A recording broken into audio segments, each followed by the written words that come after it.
friends, I'm Stephanie Hansen. Let's go! I've been cooking, eating, and talking about it for years. This is amazingly good. Now I'm inviting you along for the ride. Stanley! It's the bomb. Something you cannot live without. Meet the chefs, home cooks, restaurateurs, and bakers honing their craft. Everything is going to blow your taste buds up. And try new recipes with me in my kitchen. It's simple, it's easy, that looks amazing. There's always something delicious to share. These buds got a taste! These buds got a taste! Let's go! This is Taste Buds. Just remember your coffee cup is full. You can't be waving it around. Okay. Hey Taste Buds, I am living my farm girl, pizza girl life. Oh! We are gonna be making beautiful wood-fired pizzas with all those farm fresh ingredients. We are at Alpha and Omega Pizza Farm, and I'm telling you, the toppings on these pizzas are gonna be like nothing you've ever had before. And then we're gonna head to my house, and Kurt's gonna show you his famous pizza dough and make a pizza for you in my oven at home. And I'm gonna mix it up a little bit with a no yeast, 3-ingredient pizza crust that you can just press into a cast iron pan. It's the pizza episode, Taste Buds. I think my ride's here. Hey, Kim. How are you? I'm so happy to be here. Does that dog just sit in your lap all the time? It was so happy to see you. Yeah, he loves me. It's time for pizza! This is a highlight. Hello, Taste Buds. I'm here with Kim Hayes from Alpha and Omega Pizza Farm.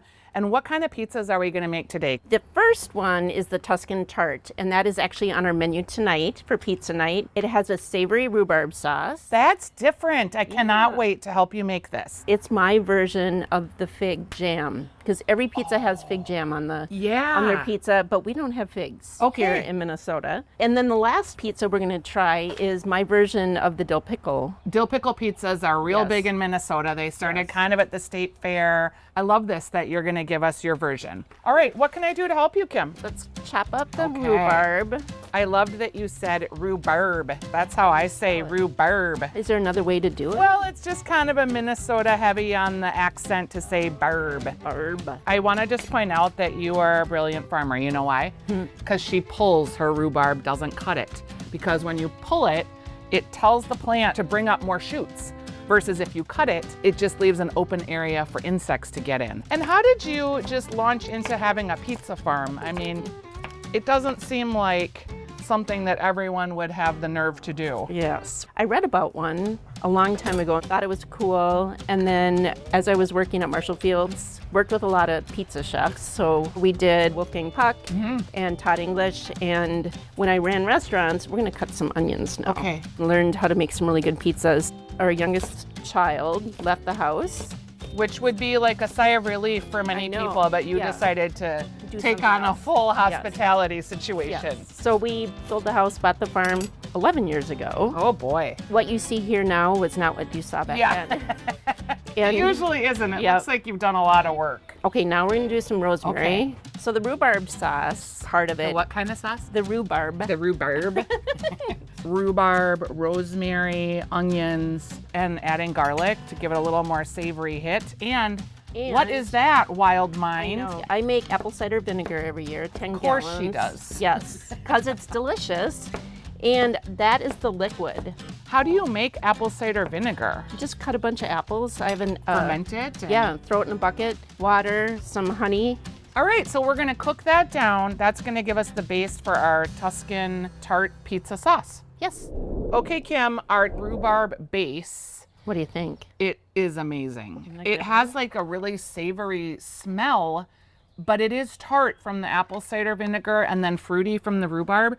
Okay, there's a torture implement over here. I don't even know what this is. It's called a docker. Okay, oh, so Pizza docker. Yeah. So that you don't get the bubbles. Okay, so we've got our dough. We put it through the machine that thinned it out. Yeah. We've got a little rice flour so it doesn't stick to anything. And it's stretching naturally. Yep. Okay. That looks delightful. Can I just? Yep. I see. They do this on frozen pizzas at the grocery store. They do. Just one ladle of saucy, generous ladle. And you don't want to get too close to the edge. but you don't want it to be too far. Yes. So close and yet so far. Sorry, I'm just singing yacht rock songs. Prosciutto. Now we're placing the prosciutto on there. We are laying it down like it's going into its camp cot. We're gonna put a little spinach. Yes. Did you just saute that briefly? We roasted it in the brick oven. Okay, because I wondered, because it doesn't look like it's all broken down and mushy. Just lightly roasted. Okay, an Italian cheese blend is our finish. I especially think like farm style pizza, it's better to be a little less Lighter. heavy with the topping. Agreed. Okay, All who's right. gonna do the honors? I think you should do it. Oh, Kim. You're the expert. Very trusting. Whoa. Okay, ready, friends? It's gonna go in to the middle. Oh. I can see it's getting nice and brown. You gotta kind of get in there. Oh. Okay. Oh. Now let's see how. I feel like it's got a good bottom. See how you pull it up? That's a good undercarriage. Yeah, I'm good at providing good undercarriages. Okay.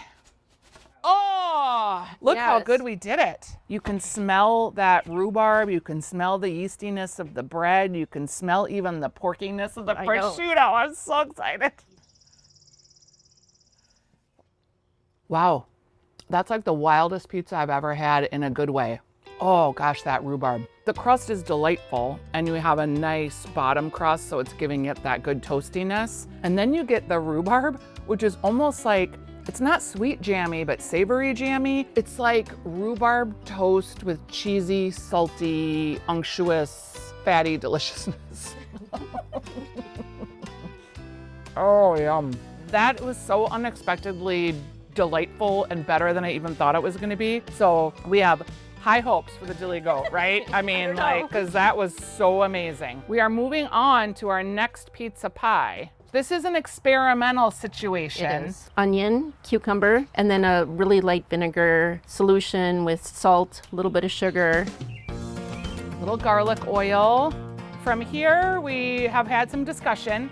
We thought we should put mozzarella down first. And Kim, what did we decide? Are we gonna go hot pickle or cold pickle? I think we should try cold. I do too, because it's almost like a salad then that's like gonna garnish it and it'll be so pretty on the end. And the goat cheese, I think we want to dollop. There you go. Gosh, I think we're starting trends here, lady. I know. Do you want to do this one? I did the last one, you do the honors. Goodbye, Dilly Goat. Ooh, our fire is really smoky. I love it. Okay. Are you gonna do the spin? No, I feel nervous about that. But maybe, I don't know. No, go ahead.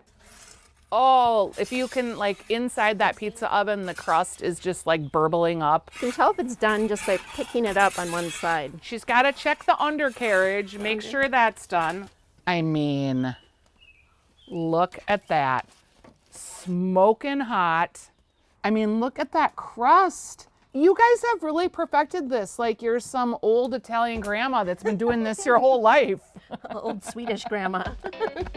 Oh boy, that looks good. Gee. Make sure everybody gets a little bit. Yes, in their you bite. need a little pickle in every bite. Okay. So now you get the dill ranch, and that's homemade here. We use our apple cider vinegar in it. There you go. Then we have some fresh dill. Of course we do. This is like everything in life that I love. And you have to try it at the same time because we made this together. Yes. And you haven't had it before, right? I have not. Okay, so I want to see your reaction with my reaction. All right, here we go.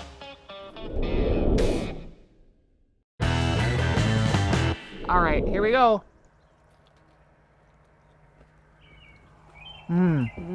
Very subtle until you get into the cold pickle because they're still really acidic and give it that pickly flavor. I love the fresh dill. It's got a high like acid, salt, yeasty.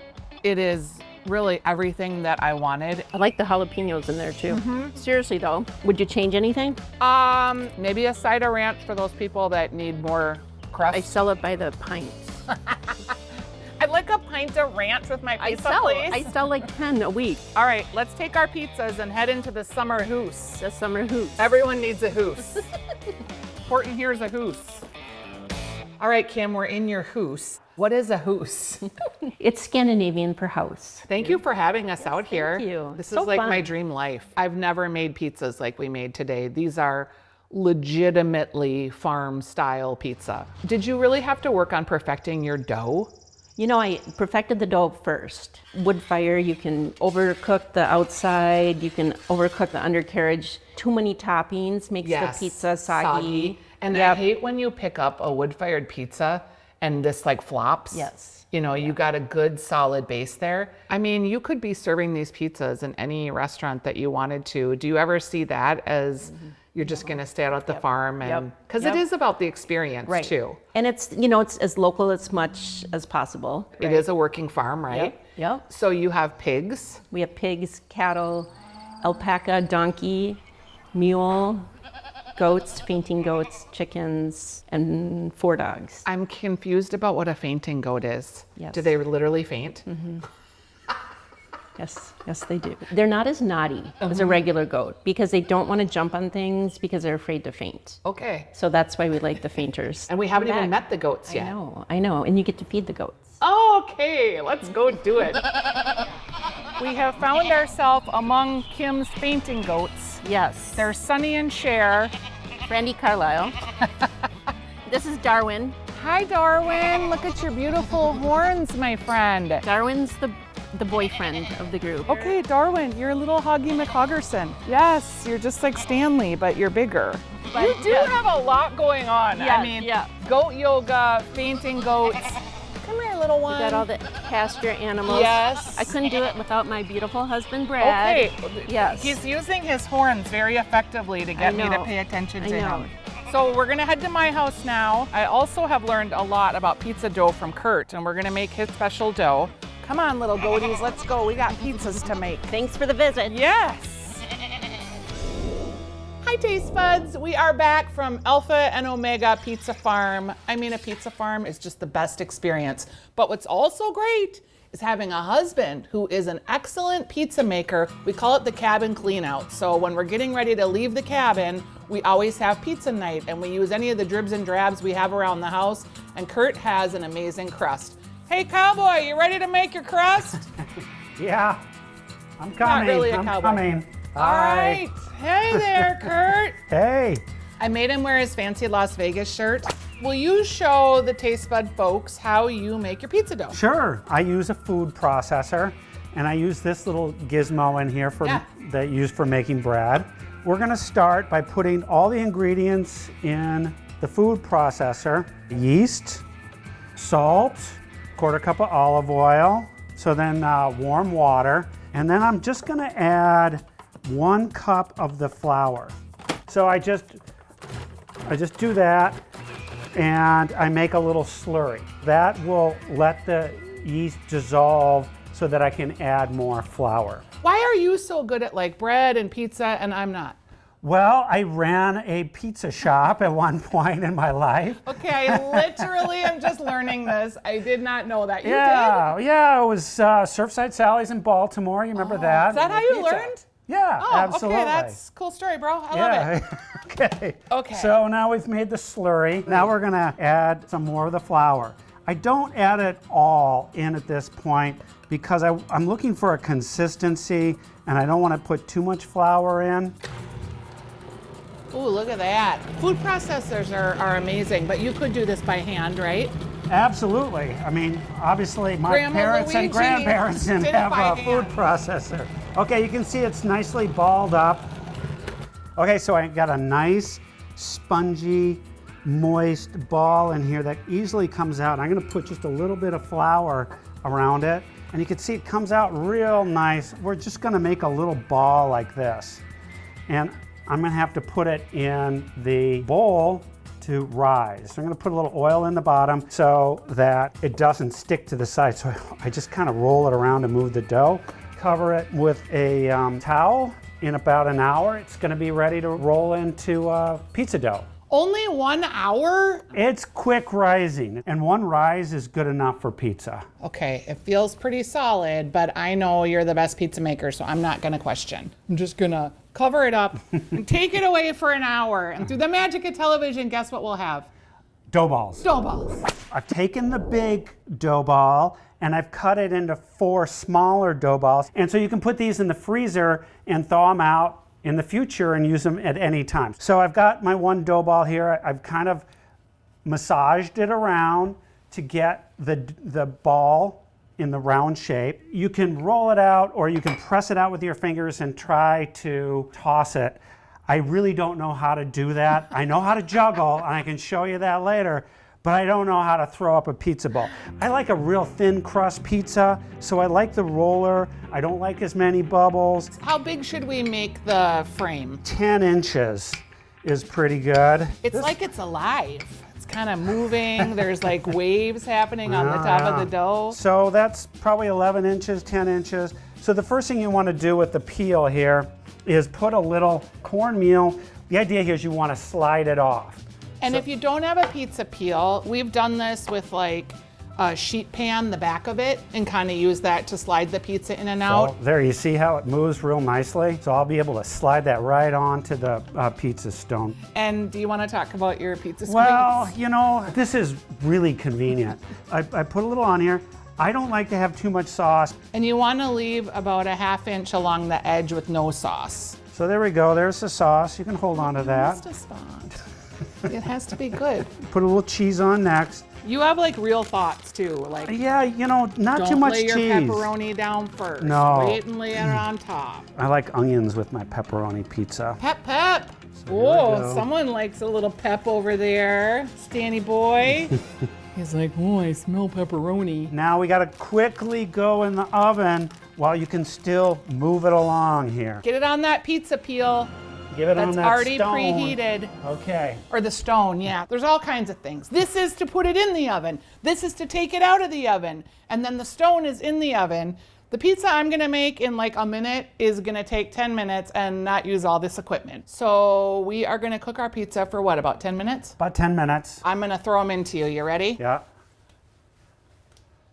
Oh! Well, Stanley's like, hooray! He thinks they're balls. Okay. Oh, you're on Stanley duty. I'll try. Stanley, come on. One, two. How do you? You don't even know that they're not going in unison. Who can do that? Okay, our pizza is done. It's only been about 8 minutes. That's all it needed. And look, it's nice and brown around the corners, and it's nice and crispy brown on top. I love the onions. That is a really Look at that. the Crackery crust. Yum. Let's see if we can hear it. Oh, yeah. That contadina pizza squeeze, I can't look my nose up at it. It's just a tiny hit of sweetness. It's all just coming together in a harmony of deliciousness. I think it's, don't look down your nose at it, not up your nose. I'm gonna do my version of pizza next. It's a little less complicated, so. Hard to compete with this. I know, this is pizza perfection from a master. Thank you, Kurt. Thank you. Okay, we're gonna try another technique for pizza that you can do at home. This one I learned from the master Jamie Oliver. I adapted the recipe a tiny bit, but basically we're gonna take 1 cup of flour and a teaspoon of salt and 2 teaspoons of olive oil. But do you realize what we don't have here? We don't have yeast. This is a no yeast pizza dough that we make in a cast iron skillet. I've also got 1/3 cup of cold water, and I'm just gonna flick all the dry ingredients around until I can get a shaggy dough to form. All right, so we've got a shaggy looking dough here. I'm gonna put a little flour down, and I'm gonna knead it into a little ball. So I'm just gonna kind of gather and press it together into a ball. Make sure that I get all these dry ingredients incorporated. The dough feels really elasticy, which is nice. All right, so I'm gonna set this aside while I make my pizza toppings. I'm gonna put a little olive oil in our pan here. And I am doing red onions, white onions, and some red pepper. And I'm just cooking the vegetables until they get a little color on them. Add a little bit of salt. I'm gonna go ahead and add Kalamata olives. Ooh, look at that, that looks real pretty. Okay, so I think our vegetables are done. I'm just gonna put them aside. We have our little onesie dough that we set aside. I'm gonna roll it out just a little bit. The dough looks really nice and it's very easy. I could probably toss it, right? I don't even, oh! Okay, tossing. Wow, tossed. It's so good. My crew thinks I'm hilarious. Here we go. Good size pizza dough. I'm gonna go ahead and press my dough into my cast iron, and I'm gonna let it cook here for about 2 minutes. And what I'm doing is just kind of getting the crust established. Making a little bit of a lip there, and I'm gonna use about a half a cup of sauce.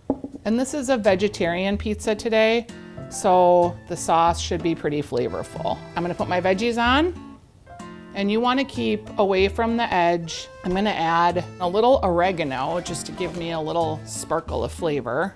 Little pep in your step. Notice that's still cooking on the bottom here. Gonna add a tiny bit of salt. We did salt our vegetables already. And I'm gonna add some cheese. Okay, it's going just right into the oven at 425 for 10 minutes. Okay, look at that. You ready? I think I can get it out. Wah, wah. We have a really nice thin crust. It has a little bit of thickness on the edge where we push it up into the cast iron skillet. It's kind of fried on the bottom. It's crispy, very delightful. Salty, those olives are great. Roasty red pepper, that mozzarella. It's hard to believe that there isn't any yeast in here and that you can make this in a cast iron skillet. But this will be your new favorite easy pizza. That's it for pizza. It's a wrap. Thanks to our friends at Alpha Omega Pizza Farm. So great, so fun. And Kurt brought the razzle dazzle with his snazzy pizza. And then I brought it home to really show you how you can make pizza, make dough, and make it easy. You gotta try all these recipes. You can find them at tastebudswithstephanie.com. See you next time, Taste Buds.